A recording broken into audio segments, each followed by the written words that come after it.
Something's changed. Nah, it's all the same. What are you talking about?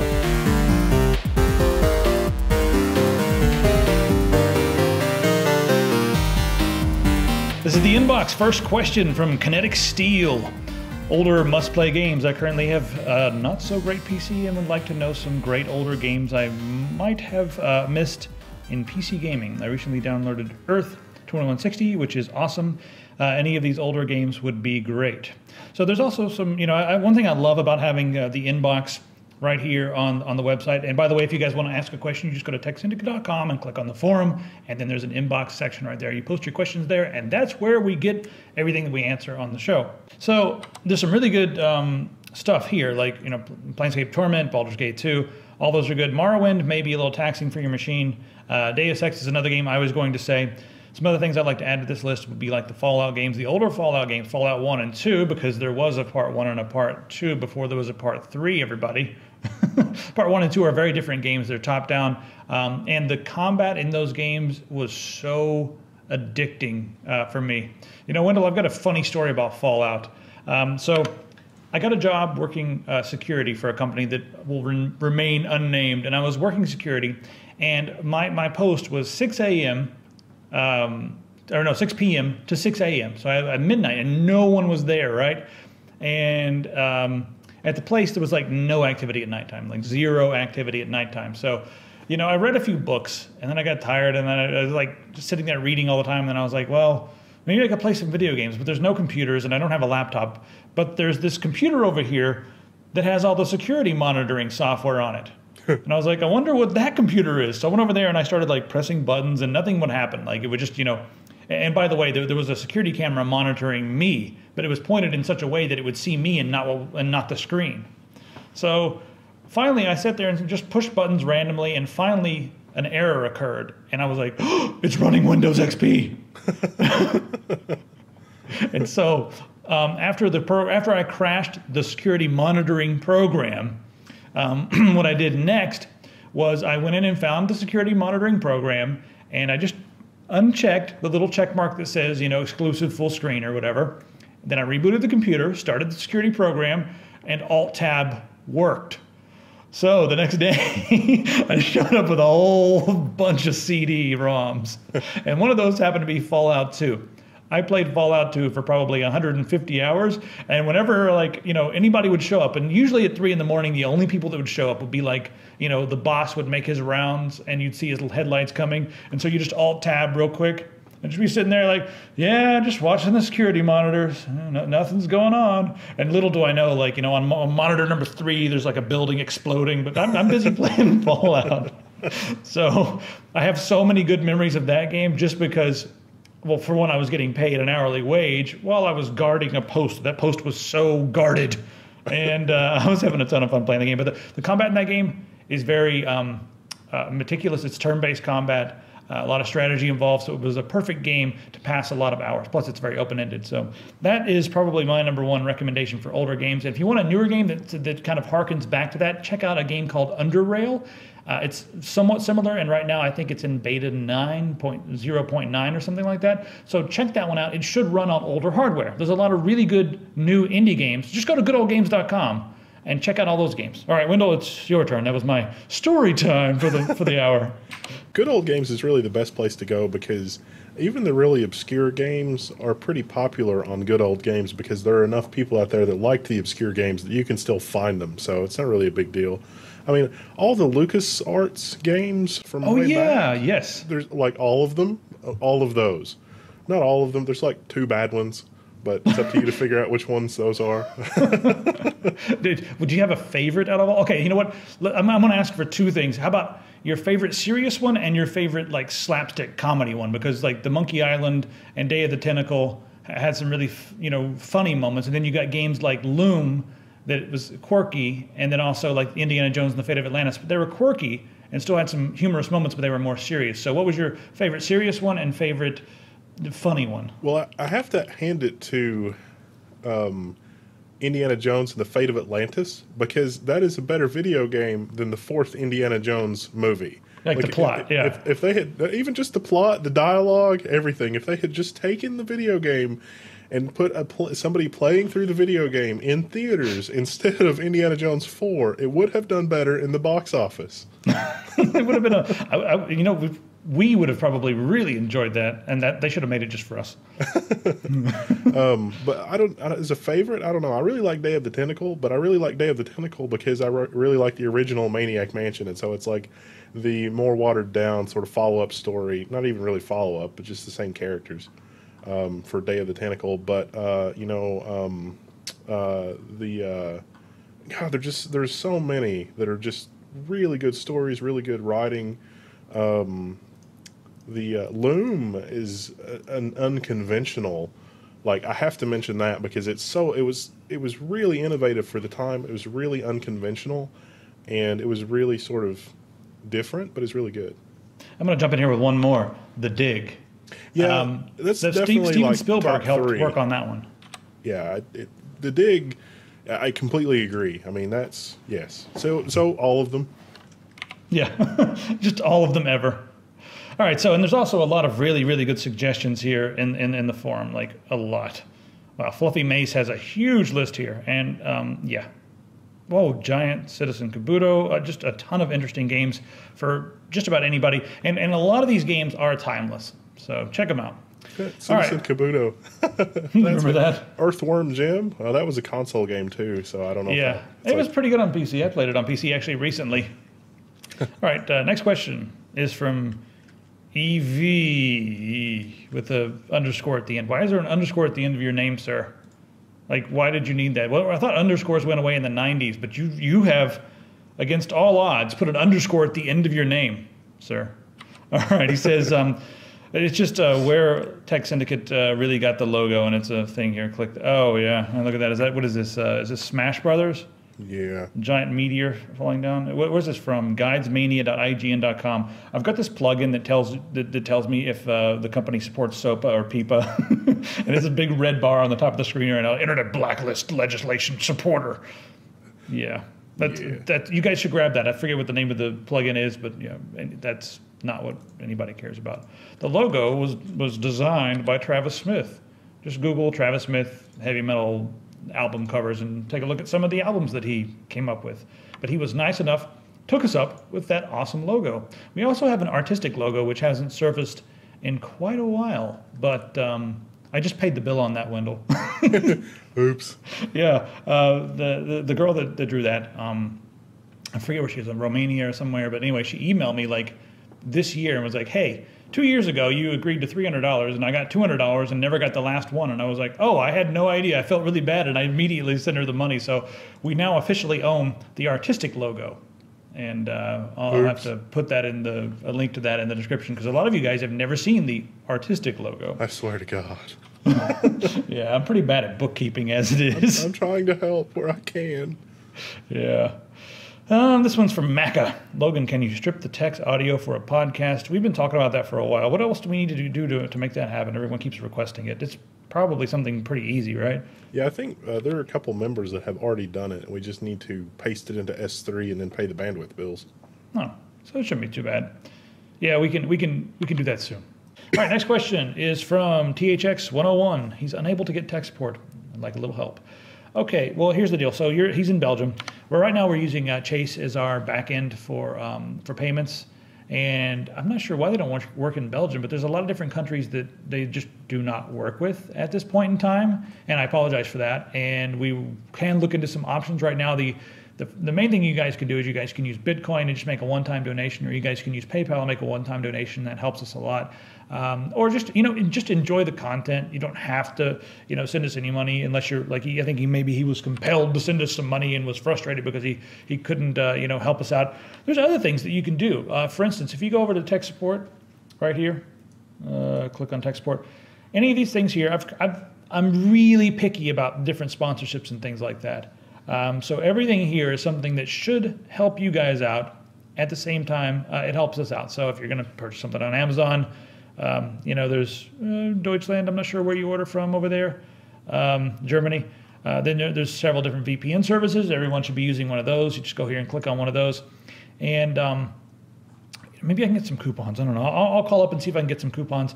Now, I know a lot of people are kind of weird about using affiliate links because, Wendell, I've got a theory that some people just don't like to use them because it's either jealousy or they don't like the idea of us profiting from all that stuff, and that's fine. You guys do not have to use any of this stuff. It's just there for people who want to help us continue to make videos. This is our job. This is what we do. Well, Wendell, you've got a company, but this is my job, what I do, and yeah, if I end up doing what I had to do a year ago, where I was making websites and scrambling, that would be bad for the videos. So it'd be bad for everyone's sanity. What are you talking about? It's like, because I'm not very good at that kind of stuff. Yeah, individually, it's like there's not enough. There's surprisingly very little. But hopefully, if we can get an audience going of about 6 million people that are not total crapheads. That's why we're growing slowly, because I noticed that when we try to grow quickly, we get a lot of crap hits. So it's like, no, slow down, grow slowly. I don't want to sell out. Someone contacted me yesterday about a sponsorship for a product, and my response was not yes. My response was send me the product, let me play with it, and if it's cool and if it's applicable to our users, then we can talk. But other than that, I don't even care how much money you got. If it's not good for our viewers, I don't care. And that's pretty much the principle that I'm going to stand by forever. That's always the way I've been. I don't care about the money as much as I care about something that's mutually beneficial for everybody. So that's also why you don't see us just doing stuff just to get hits. I don't care. I really do not care. That's I don't know if that's a bad thing or whatever, but I don't give a shit. We like doing cool, interesting projects, and so if somebody sponsors us to do that, we will sponsor it. But when it's like, hey, look at this thing that I crazy 3D printed or whatever, unless you got the bump at the beginning that it was sponsored, it wasn't sponsored. Yeah, and all you guys who think that sometimes you'll see like last year there were 7 or 8 Asus videos in a row. Everyone's like, hey man, Asus sponsored. No. Asus was cool enough to send JJ to town, and then we made a ton of videos. Well, it was like, we had some questions, and then it was like, we have some more questions, and then it was like, we're going to talk to you some more about some other things we have questions about. And it is very rare for a manufacturer to do that, but to also do that in sort of an honest, not marketroid kind of way. Because sometimes we deal with the marketing people, and we have a certain level of tolerance, let's say, for that. But yeah. JJ's technical. He's a smart, technical guy, and so I could talk to him for hours and hours on end, and if you guys want to watch that, great, and if not, whatever. I mean, to be fair, he is diehard Asus. He loves Asus. He loved Asus before he got the job there. It's probably one of the reasons why he got the job there was because he was just so enthusiastic about the stuff. So we are open to any company doing something like that. Someone from MSI or someone from Gigabyte or someone from Sapphire, AData, whoever. They are totally welcome to come to town if they are going to share information. We don't like influencing the audience. We like sharing information so that they're more educated and then make a better decision. It's good for everybody. So if they want to send someone to help us educate, or give us an education on their products, of course, when you do send someone, they're going to be biased toward that product. And I'm okay with that just because everyone should know that if a representative from, let's say, MSI were to come to town, they're going to talk about MSI products, and they're going to be slightly biased towards the MSI products, but at the same time, they're still going to give us all of the information, and that is what I hope everyone retains. If that makes sense. We're getting a little bit into the philosophies and the I guess the principles that we stand behind, but that's fine. Yeah. I just like to talk to people about cool stuff. It's like, hey, what's happening with this? I mean, Lord knows we've tried to get somebody at AMD to just keep us in the loop, but I don't even think we're on the press mailing list. Yeah, I talked to those guys today, as a matter of fact. But they have a long list of people that they're working with, and I think that's one of the biggest problems. They just have a few things that slip through the crack here and there, and we're not as big as Forbes magazine or something. They got a 295X, and I emailed them today. I was like, dude, what the hell? What? Forbes magazine? Forbes magazine reviewed the 295X because that makes sense. Well, I mean, they did a decent review, but just wow. Forbes magazine, is that do you guys, interesting? Are you in the Forbes guys circles? Oh man, we're gonna get some hate from AMD for that, but whatever.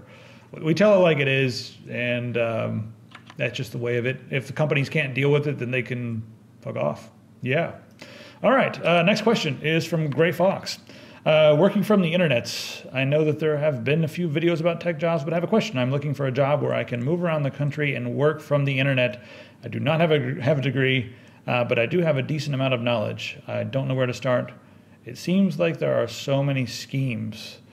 Wow. I didn't read this one before I brought it up, but I mean, you just, this is a miracle right here. What you want is a miracle. You want to be able to travel.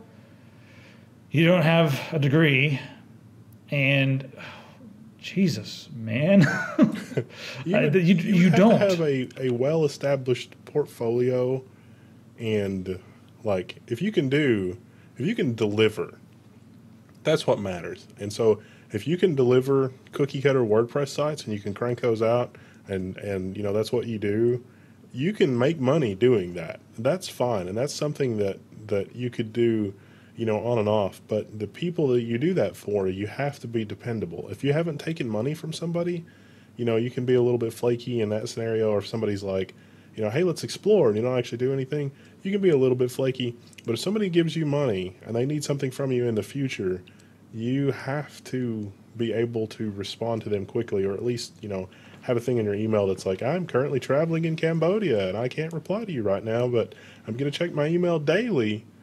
And, for emergency. So if it's really an emergency, send me another email and let me know that it's really an emergency or whatever. But that's really like the formula for building a freelance portfolio. But you could focus on little niche things and do really well with it, especially if you're better than most people or better than average. But otherwise, with a freelance thing, you're going to you can't not be beholden to someone for something. You can't just be totally freelance. If you're going to be totally freelance, just go get jobs on elance.com or Odesk or something, but you're not going to make nearly as much money. In fact, you're probably just going to scrape by. It's going to be like one click above Mechanical Turk. Scraping by may be okay for some people. It could be a good way for you to explore. Are you ready? Can you handle another little story time, Wendell? Yes. I got a bit of a story because I've gone through several different phases where I really hate normal jobs that require you to go to a certain place from a certain hour and leave at a certain hour. It feels like some sort of prison, but even though that's probably just my brain playing tricks on me because that's extremely dramatic and there are so many people in the world that have just a way worse time. Anyway, for whatever reason, I could not handle regular jobs, so I would work them for 3 or 4 months at a time. And then I just decided to travel, and I've always had kind of an eye for things, so I got a camera, I spent $300, $400 on a camera. And as I was going around, there are 2 different ways that I was able to travel. When I left, I had like $300, that's it. And I was gone for like half a year. So $300 and a camera. So you can go on, you can find jobs on Craigslist, and Craigslist is a lot flakier now than it used to be. But even back, 6, 7 years ago, it was very flaky. Like 1 out of 10 jobs would pan out. And that's even after sifting through the, all the different people out there that were doing stuff. So Billy, you have a lot of competition. Billy Bob's used butter. It's like 5-gallon tub of butter, 1 gallon left. Only some bacon flakes in butter. And it's like, what is happening? You know where I got a lot of jobs? Just regular hole-in-the-wall bars. You don't want to go to a touristy place. You want to go to a bar that is full of regulars. People who live in the town, and just chat them up, talk to the bartender in the bar and just be like, oh, and they'll usually say something like, oh, where are you from and what are you doing? And then you'll tell them that you're crazy and you're traveling around with no purpose, but you have all these skill sets. And then they'll be like, oh, Jim Lowell, whatever his name is, was in here yesterday and his son needs help with this. And here's the phone number. So I got a lot of jobs with ridiculous stuff like that, but you have to be able to talk to people. You have to be somewhat charismatic. Like you need a charisma of like 16. I think mine's about 15, but I was able to get by because I have +7 for spy something. I don't know. But anyway, it worked out in my favor, I guess. I was a master of disguise, +7. I was dressed up I was actually a bear. I don't know where this is going. Let's go on to the next question there. I knew a guy that was a traveling social media helper, and I guess that's a thing, but I wouldn't have hired him. You mean like he went from like place to place saying like, hey, let me fix your Facebook page for $300? Yes, that exactly. No. Yeah, pretty much. Wow. I guess a lot of small businesses would need it, That's another thing. You can, every once in a while, you can insult someone and get a job out of it. Like you walk into a place and be like, hey, listen, I noticed that your Facebook page was terrible, or I looked at your website and it's absolute crap. Why don't you let me upload a menu and create a system for you on WordPress where you can log in and add new items, and every day those menu items will be updated right on your website live, and people will be like, you can do that? Some people will be like that, and they'll be like, well, how much? Other people are going to be like, you're insulting me, get the hell out of my restaurant. So there's two different ways that could go. Both are kind of fun. All right, let's move on and answer. Actually, you know what? I think that's enough for this inbox. Yeah, that's enough for this one. I am done. We're going to do another episode right now, but you guys can't watch it right now because we're going to withhold it because I'm a bastard. And there's a lot of other stuff to do, so it'll be released in its own time. So we'll see you guys in the next episodes or whatever. PAX coming up. Enjoy that. Yeah.